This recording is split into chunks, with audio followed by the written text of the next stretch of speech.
Muito boa tarde, Santa Catarina. Está começando mais um Jogo Aberto SC para todo o estado. Hoje é dia 9 de setembro, terça-feira. Ontem teve rodada da Série B, só o Joinville jogou. O Joinville ganhou e é o líder da Série B. Sobre isso e muito mais a gente vai falar no programa de hoje. Olha só. Em time que tá ganhando também se mexe. Nazareno Silva assume a coordenadoria de futebol do Inter e Leandro Nils é o novo técnico do Leão Baio da Serra. Juventus de Ceará faz sua estreia dentro de casa, goleia e não decepciona o torcedor. O melhor momento do jogo foi a torcida, né? A torcida compareceu massivamente, apoiando o time. Jack atropela o Paraná e mantém a liderança isolada da Série B. O mérito dos jogadores que estão tendo esse entendimento, estão tendo o comprometimento. Para seguir no G4 e perseguir o líder, Avaí pega o Bragantino com mudança e improviso. A gente procura não mudar muito aquilo que vem fazendo. Ainda em clima de comemoração pela virada histórica em cima do Inter, Figueira tem pouco tempo para se preparar para o jogo contra o Flu. Apenas um treino hoje à tarde. Depois da reestreia, Zé Carlos desfalca o Criciúma amanhã contra o Palmeiras. O motivo? Cansaço muscular. Chapecoense viaja com desfalques para encarar o Coritiba, mas o goleiro Danilo conhece os segredos para vencer no Couto Pereira. Não é impossível vencer lá, já venci lá, mas temos que respeitar. E para falar sobre tudo isso e muito mais, ele já está aqui nos nossos estúdios. Claudioni Miranda, comentarista Band SC, narrador Band FM, e também vai responder a sua pergunta. Fala com a gente lá no facebook.com/Jogo Aberto e no Twitter e no Instagram, @Jogo Aberto SC. A gente vai para uma rápida parada e daqui a pouco a gente volta com tudo sobre o futebol catarinense.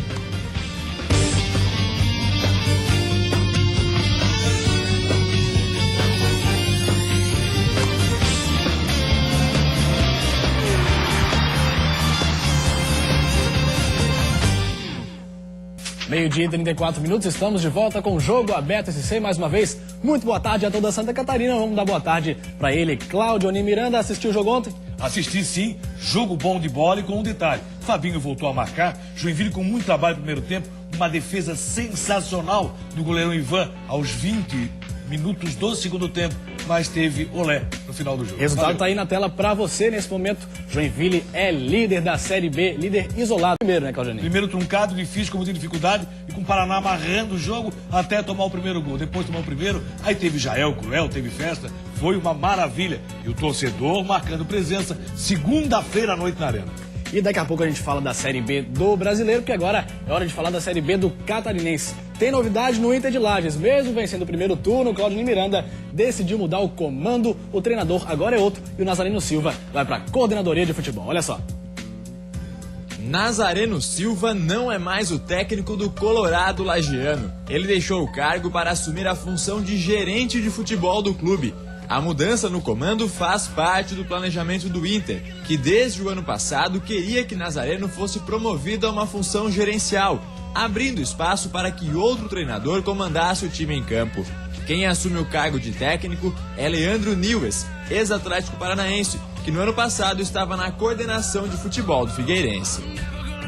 Claudioni Miranda faz parte do planejamento, mas causa um pouquinho de estranheza, né? Porque vinha vencendo bastante o Inter de Lages. Muita estranheza, até porque turno. o Inter faz um grande campeonato e olha a responsabilidade que tem o Leandro Nils. Leandro Nils, que já foi homem de gerenciar departamento de futebol, volta à condição de técnico. E dentro do Figueirense, como é que foi o trabalho dele? Não se viu o trabalho dele. O trabalho dele não convenceu dentro do Figueirense, Leandro Nils. Tomara que tenha muito sucesso no Internacional, tem uma responsabilidade muito grande. O Inter é vencedor, começou goleando já na abertura do retorno e Nazareno faz um grande trabalho desde o ano passado. Conhecer, o Nazareno conhece e muito. Tanto dentro do gramado como fora dele. Sabe que o Inter precisa. E tomara que tenha acertado na questão do Leandro Nils. Vamos torcer para que tudo dê certo. O Inter tem que voltar à primeira divisão do futebol catarinense. Daqui a pouco a gente fala mais sobre a segundona, mas é hora de falar da terceirona. Porque o Juventus de Ceará estreou em casa com o profissional e aí fez uma goleada. 4-0 em cima do Maga, olha só. Nesse domingo teve a estreia do Juventus de Ceará dentro de casa, no reformado estádio Victório Piovesan. A torcida compareceu e o Besouro, a Fúria do Oeste, não decepcionou.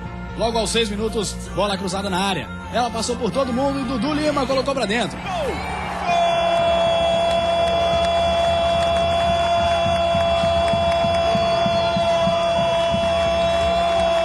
É do Juventus, Dudu Lima. O segundo gol só iria sair no fim do primeiro tempo, com a cobrança de falta de Alisson Mineiro e essa ajuda enorme do goleiro do Maga.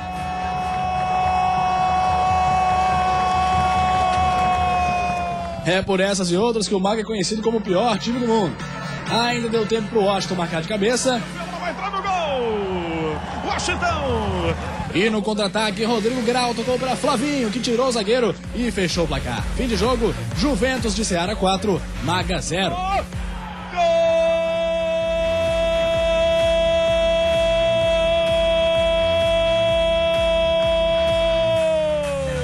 melhor momento do jogo foi a torcida, né? A torcida compareceu massivamente, né? Apoiando o time. Eu acho que essa empolgação agora começa a tomar conta da cidade, começa a tomar conta desses torcedores que vierem. Fizemos algumas trocas e deu certo e conseguimos dar um ritmo mais forte dentro do jogo. As oportunidades foram aparecendo e nós somos capazes, competentes para concluir em gol. E os gols vieram, como a gente veio batalhando, a gente foi plantando, né, esses gols e a gente conseguiu colher eles no finalzinho do jogo. Tá garantido nas semifinais da Terceirona no Juventus Ceará. Vamos ver como é que ficou a classificação dos dois grupos dessa competição? Olha lá, na tela para você, nesse momento, o Juventus Ceará, portanto, tem 6 pontos, já está classificado para as semifinais. O Fluminense de Itaú é o segundo colocado, o Jaraguá é o terceiro e o Maga é o quarto. O Maga continua sendo o pior time do mundo, Claudione? Sempre vai ser o pior time do mundo, Maga. Conseguiu derrubar o Ibis nessa condição. Maga é o pior time do mundo, embora tenha conquistado ano passado a sua primeira vitória na história do futebol catarinense. O goleirão tá ajudando nesse título aí pro Maga. O Curitibanos é o primeiro colocado com 3 pontos no grupo B, o Oeste é o segundo com 3 pontos e o Barra é o terceiro, ainda não marcou pontos. Claudione Miranda e o Juventus Ceará aí, portanto, confirmando favoritismo, né? Montando muito bem essa equipe. Esperando que realmente consiga a vaga. Difícil para a segunda divisão do futebol catarinense ou a Série B como queiro. Apenas uma equipe sobe, o Juventus está trabalhando para isso, o torcedor tem apoiado, o estádio bonito e o Besouro fazendo o seu papel. Aí, gente boa, grande abraço, Ceará. E agora a gente vai para um rápido intervalo e daqui a pouco a gente volta falando de Série B, de Série A e tudo mais que faltou sobre o futebol catarinense. Fica aí. Dentro de mais alguns instantes, você confere o noticiário mais completo do futebol catarinense. Com o placar construído no segundo tempo, o Joinville goleia o Paraná e se mantém na liderança. Mas o mérito é dos jogadores que estão tendo esse entendimento, estão tendo o comprometimento. Claro que preocupa a falta de ritmo do João, né? É um jogador que há muito tempo que não jogava. Conseguiu trazer a nossa autoestima de volta e a gente tem que só agradecer por isso. Todos os times de Santa Catarina num só programa. Isso é Jogo Aberto SC. Meio-dia e 42 minutos, estamos de volta com o Jogo Aberto SC. E agora a gente fala da vitória de ontem do Joinville, porque a Arena Joinville se transformou num caldeirão e empurrou o Jack para a liderança isolada da competição. A arena transformada em um caldeirão pelas duas torcidas em plena segunda-feira. O Joinville começou com postura de líder e foi para cima do Paraná logo na saída de bola. Bruno Aguiar arriscou de longe para a defesa do goleiro. Marcelo Costa, dentro da área, tentou o chute cruzado. Mas a melhor chance veio dos pés de Everton. Em jogada individual, o volante fazia uma pintura, até que Marcos foi no ângulo defender.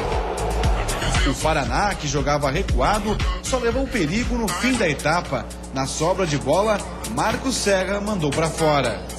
No segundo tempo, as duas equipes voltaram com a mesma formação. Melhor para o Joinville, que continuou a criar mais oportunidades. Na bola lançada na área, Fabinho tem dificuldade, mas domina e chuta para fazer 1-0. O Paraná quase empatou pouco depois. Em cobrança de falta, a bola é cruzada e Ivan defende a cabeçada de Alisson.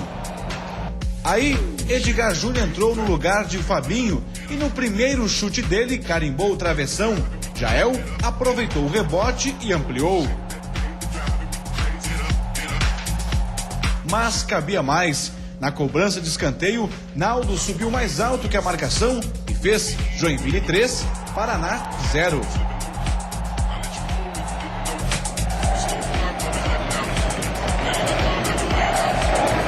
A vitória teve um fator curioso. O Joinville conseguiu um placar mais elástico em casa nessa Série B, justamente no jogo em que abriu mão do terceiro atacante.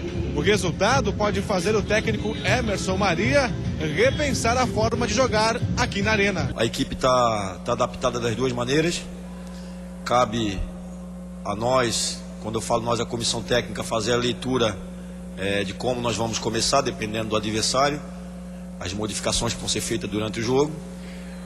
Mas o mérito é dos jogadores que estão tendo esse entendimento, estão tendo o comprometimento. Grande jogo do Joinville lá dentro da Arena Joinville. E agora a gente fica sabendo como é que ficou, portanto, a classificação. O líder é o Jack, olha só.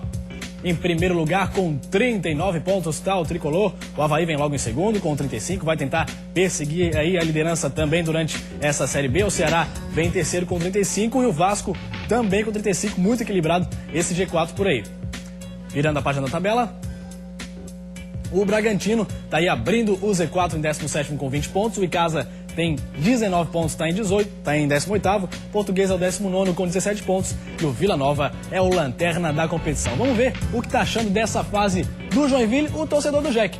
No facebook.com/jogo aberto, o Copete fala: quero pegar o leão da ilha. Aí o negócio pega. O Emanuel Guizo fala: metade do mérito até agora pode botar na conta do Emerson Maria, técnico de Série A. Abraço pessoal do Jogo Aberto, abraço Emanuel Guizo, abraço pro Copete, Claudio Miranda. Realmente, o trabalho do Emerson Maria mais uma vez se confirmando e hoje, aliás, ontem com mudança de esquema, né? Se tem um programa que sempre defendeu o Emerson Maria e disse que ele tinha toda a condição de levar o Joinville à Série A, foi justamente o Jogo Aberto SC. Porque conhece muito de perto o seu trabalho, a sua possibilidade de fazer o jogador entender aquilo que ele quer. No jogo de ontem não foi diferente. Jogo muito difícil no primeiro tempo, um jogo complicadíssimo, onde a equipe do Paraná, principalmente, criou oportunidades, ainda na primeira etapa, mas no segundo tempo o Joinville mandou no jogo. E o Paraná, todo gol reclamou. Reclamou de forma errada, não houve impedimento, gol legal do Fabinho. Essa defesa aí foi muito importante, porque estava 1-0 e o Paraná quase chega ao empate. Nesse momento do jogo, metade do segundo tempo, se acontece o empate, complicaria. Não, mas o Joinville acabou colocando no final o Paraná roda. Essa primeira jogada do Edgar Júnior, a bola sobrou para o Jael, também em condição, sem problema algum, fazendo 2-0. Ainda coube o terceiro gol, com o Naldo voltando ao time e recuperando seu bom futebol. Então, por tudo isso, o Joinville está no caminho certo. Fica tranquilo. E agora aguarda o que vai acontecer na rodada. Vai esperar o que fazem Avaí, Vasco, Ceará, América Mineiro na sequência da rodada, que é muito importante. Rapidinho, você acredita que o Joinville agora vai passar a jogar com 2 atacantes só? Olha, depende muito do que o Emerson Maria vê com relação ao seu adversário. Logicamente, muitas vezes jogar em casa, o Avaí está vivendo isso. Está sendo muito mais complicado de jogar fora. Então, se com 2 atacantes o esquema deu mais certo, talvez possa ser daqui para frente a opção do Emerson Maria. A grande problema, Fabinho e Edgar Júnior. Quem é que joga nesse time? Ontem o Fabinho fez gol, Edgar entrou e também fez. Complicada a dúvida.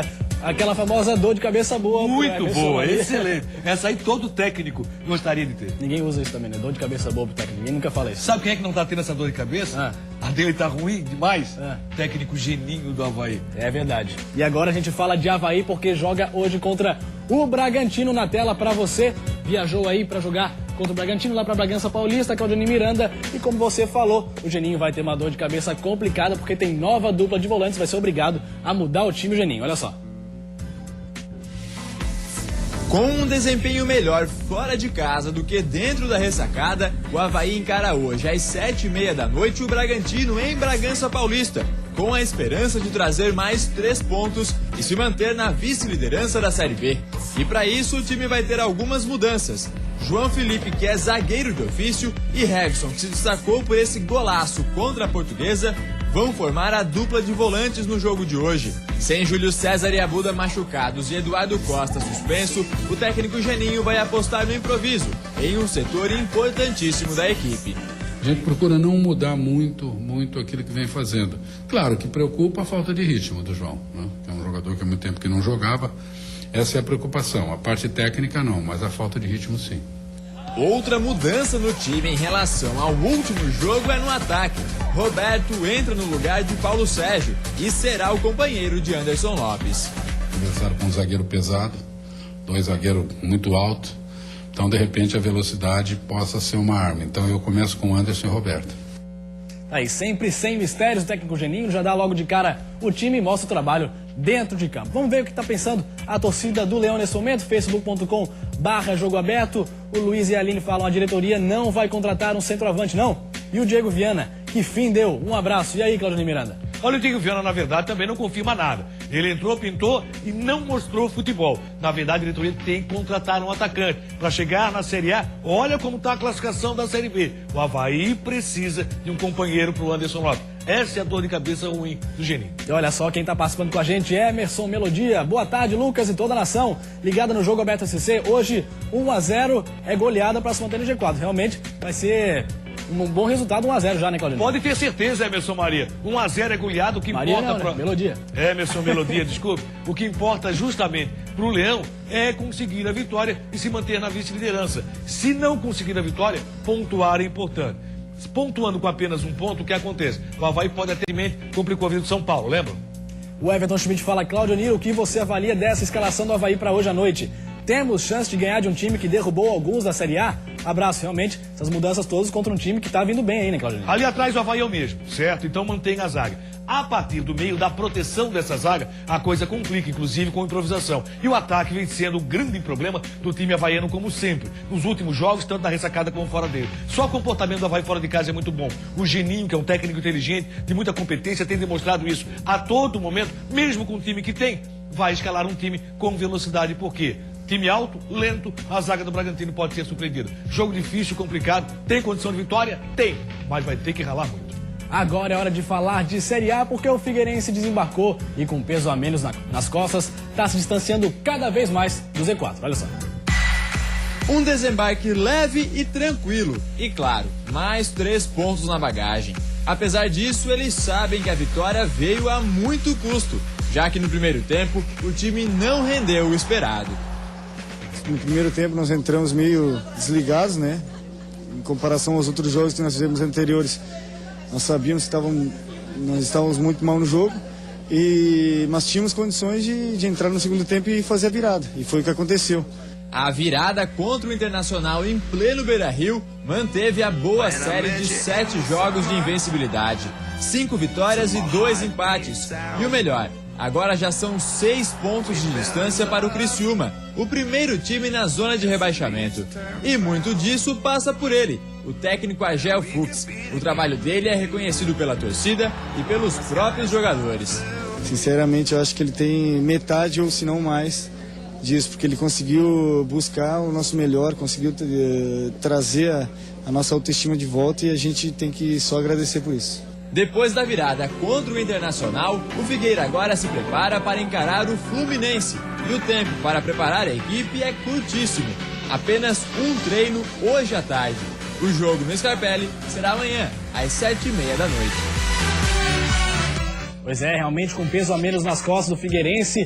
Que vitória contra o Internacional, você que narrou o jogo, Claudinei Miranda. Quem poderia imaginar o momento que viu o Figueirense no Campeonato Brasileiro da Série A? Então, realmente, o Agel tem muito disso, não tenha dúvida. Vai ter sérios problemas para escalar o time contra o Fluminense, até porque perde goleiro, perde lateral esquerdo, não tem jogador para repor. E vamos ver no treino de hoje à tarde como vai se comportar o Agel para poder montar o seu Figueirense. Complicada a situação, difícil, mas jogo torcedor marcar presença. É o que está perguntando por aqui no facebook.com/Jogo Aberto o Leandro Guesser, Claudinei. Quais serão os substitutos dos atletas suspensos e por lesões? Abraço. Do último jogo tem o Thiago Volpe suspenso, o Nen suspenso, Roberto Cereceda tomou o cartão vermelho também. Rivaldo tem que ver se vai voltar pro jogo, né? Não, Rivaldo não volta, Denner não volta, então são 6 jogadores sem condições de jogo para essa partida, daqueles que vinham atuando. Então você tem o quê? O goleiro e o garoto básico, como é o nome do menino? Luan. O Luan vem pro gol. O outro Luan, aquele, nem pensar mais só ano que vem, que é o volante. Na esquerda, o Cereceda não tem substituto. O William Cordeiro, que é lateral direito, pode ser o jogador da posição. O volante Jefferson deve ganhar uma vaga, porque o substituto nem também está suspenso pelo 3º cartão amarelo. E aí o Paulo Roberto tá fora, Denner tá fora, Rivaldo tá fora. Então o Figueirense tem problemas realmente para esse jogo. Everaldo é quem fica no lugar do Marcão. Um abraço também pro Mael Clemente, que tá ligado no Jogo Aberto SC, falando Jogo Aberto SC, o melhor programa de TV. Valeu, Mael. Um abraço e agora a gente fala do Criciúma. Olha, o Zé Carlos jogou um joguinho e já desfalca no próximo jogo. Olha só. Jogadores do Criciúma se reapresentaram visando a partida contra o Palmeiras nesta quarta-feira. Gilmar Dalpozo comandou apenas um treino, mas já foi o suficiente para algo novo. O meia João Vitor destaca que o time passou a ter mais atitude. A atitude mudou, a determinação foi maior, então nesse jogo foi diferente. E para que a gente possa manter esse ritmo aí, a atitude, a determinação tem que ser essa a todo jogo, para que a gente possa conseguir os pontos e o objetivo principal, que é deixar o Criciúma na Série A. João Vitor é o quinto jogador que mais faz falta no Brasileirão e tem tido problemas com muitos cartões amarelos. O meia justifica. Jogadas que tem que fazer a falta para não sobrecarregar lá atrás. E nessa parte eu não vou me omitir, deixar de tomar um cartão, de fazer a falta para não tomar um cartão e prejudicar os meus companheiros. Então, eu sei que eu tenho que melhorar muito nisso. O Tigre jogou bem a última partida, mas não conseguiu fazer gol novamente. Para o meia João Vitor está faltando um pouco de sorte para o tricolor. É falta de sorte. É impossível a gente jogar numa intensidade que a gente jogou dessa maneira aí e não conseguir um gol. E a gente sabe que adversários que jogaram contra a gente não teve essa mesma intensidade e conseguiram gols em cima da gente. A bola não tá entrando pro Criciúma, Claudinei Miranda. É só falta de sorte mesmo? Não, não é só falta de sorte, não. Se bem que contra o Corinthians, o Criciúma jogou muito mais. Vai ter que jogar tanto quanto o Palmeiras. Até porque é Série A, meu amigo. Não tem jogo fácil, jogo complicado. E os dois brigam ali com relação à zona de rebaixamento. O empate, embora mantenha o Criciúma na zona de rebaixamento, não é um resultado ruim, não. E a Chapecoense viajou para encarar o Coritiba. E a arma da Chape para esse jogo é o goleiro Danilo, que conhece muito bem o futebol paranaense. A Chapecoense viajou ontem a Curitiba com pelo menos uma preocupação. O time conta com apenas 2 laterais relacionados, Fabiano e Newton. Rodrigo Biro está suspenso, Fabinho Gaúcho em recuperação e Ednei sofreu uma lesão. A situação não é das melhores e antes da viagem, a diretoria teve uma conversa com o grupo no vestiário para cobrar, mas também tentar passar tranquilidade à equipe. O futebol sempre tem que ter cobrança, é normal isso, mas o Maringá conversou com a gente, disse que está mais ou menos onde a direção queria. Deixamos escapar 3, 4 pontos aí que estavam nas nossas mãos, que ia ser, que está dentro do planejamento. E foi normal, cobrança normal, que temos que melhorar, porque nós também não queremos cair com o time, então a cobrança não é só deles, mas com nós também. Cada um tem que avaliar o seu desempenho no primeiro turno para melhorar no segundo. E o trunfo para vencer o Coritiba pode ser o goleiro Danilo, que conhece a fundo o futebol paranaense. Na verdade, joguei muito tempo no futebol paranaense, conheço muito bem a equipe, vários jogadores que estão lá, o estádio também. Então vai ser um jogo muito difícil, eles botam pressão dentro de casa, a torcida com certeza vai comparecer, mas não é impossível vencer lá, já venci lá, mas temos que respeitar que o Curitiba é um time que tem camisa, está numa situação ruim, e vai vir para o desespero para buscar pontos que com certeza querem, como nós, começar bem o segundo turno. Esquecendo um pouco da pressão para esse jogo, a boa notícia é que o zagueiro Rafael Lima está em fase final de recuperação e deve voltar para o time contra o Sport no fim de semana, dentro da Arena Condá. Claudinei Miranda, o que precisa fazer nesse momento a Chapecoense para vencer o Coritiba lá no Couto Pereira? Ter a cabeça no lugar, esse é o ponto principal, até porque não tem Rafael Lima mais uma vez. Então você analisa os 3 catarinenses. Você pega o Figueirense, tem que pontuar contra o Fluminense para continuar respirando tranquilamente. Adversário direto, Chapecoense e Curitiba. Chapecoense tem tido problemas nos seus jogos, tanto no Condá como fora. Também com relação a marcar gols, que é um sério problema do futebol brasileiro. Então o que acontece? O empate é ruim? Não é de todo ruim. Mantém lá embaixo o Curitiba e a Chapecoense sobe pelo menos um degrau. O jogo mais complicado para mim é o do Criciúma. Se perder o Criciúma na largada do retorno, vai ter o Gilmar Dalpozo. Olha, trabalho dificílimo no retorno da competição. A gente vai estar acompanhando e a gente volta amanhã, Claudinei Miranda. Um abraço para você também. Amanhã a gente volta com o Jogo Aberto SC, 12h30. Tchau!